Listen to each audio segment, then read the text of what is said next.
11 दस्तावेज यही मान्य होंगे, बाकी कोई सब अमान्य होगा 25 दिन के अंदर। ये आपको कहां से, किस अध्ययन के आधार पर, किस स्टेक होल्डर एंगेजमेंट के बाद आपने तय किया? मानसून का महीना है, पिछली बार जब हुआ था 22 बरस पहले, जो हमें सूचना है 8 से 10 महीने। अब 25 दिन में 20% लोग, आपने स्वयं हमसे मीटिंग में कहा, बिहार के बाहर पलायन करके रहते हैं, लेकिन वो चुनाव के दौरान आते हैं। हमने अपना भी उदाहरण दिया कि हम में से कई लोग दिल्ली में नौकरी करने के 10-12 वर्षों बाद तक बिहार के ही वोटर रहे, यहां नहीं बनवाया। ये हकीकत है हमारे समाज की। निशाने पे कौन है? डॉक्यूमेंट डेफिशिएंट स्टेट है सबसे ज्यादा बिहार।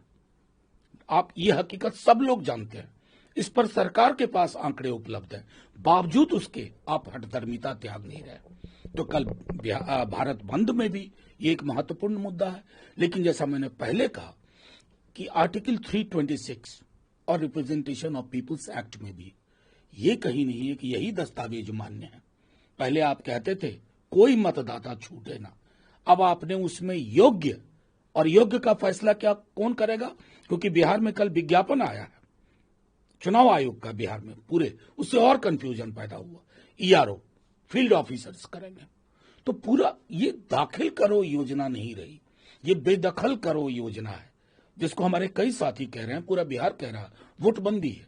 उस संदर्भ में हमने गुहार लगाई है माननीय सर्वोच्च न्यायालय से कि सबसे मौलिक अधिकार, राइट टू वोट पर काले बादल मंडरा रहे हैं, इसे रोक दीजिए।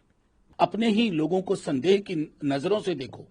मतलब छोटा एक उदाहरण से समझ लीजिए, मैं कहता हूं आप चीट कर रहे हैं, और मैं उम्मीद करूं आप प्रूव करेंगे कि आप चीट नहीं कर रहे हैं, जबकि आरोप लगाने वाले को तय करना चाहिए कि आप नहीं कर, मेरा आरोप झूठा था। तो ये बेसिक फैक्ट है एक नेचुरल लॉ का, आप उसको भी डिफाई कर रहे हैं।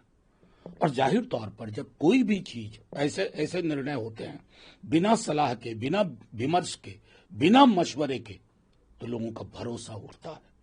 चुनाव आयोग को यह स्मरण रखना चाहिए, पॉलिटिकल पार्टीज हैं तो आप हैं, आपकी भूमिका है कि लेवल प्लेइंग फील्ड रखिए। किसी भी नागरिक को यह ना लगे कि इस अभियान से वो बेदखल कर दिया जाएगा। और अभी बिहार में हाहाकार मचा हुआ है, तमाम अखबारों में देखिए आप, रिपोर्टिंग हो रही है, क्या क्या दिक्कतें लोगों के समक्ष आ रही हैं। ये अगर स्वर माननीय चुनाव आयोग तक नहीं पहुंच रहा है, तो जाहिर तौर पर हमें उम्मीद माननीय सर्वोच्च न्यायालय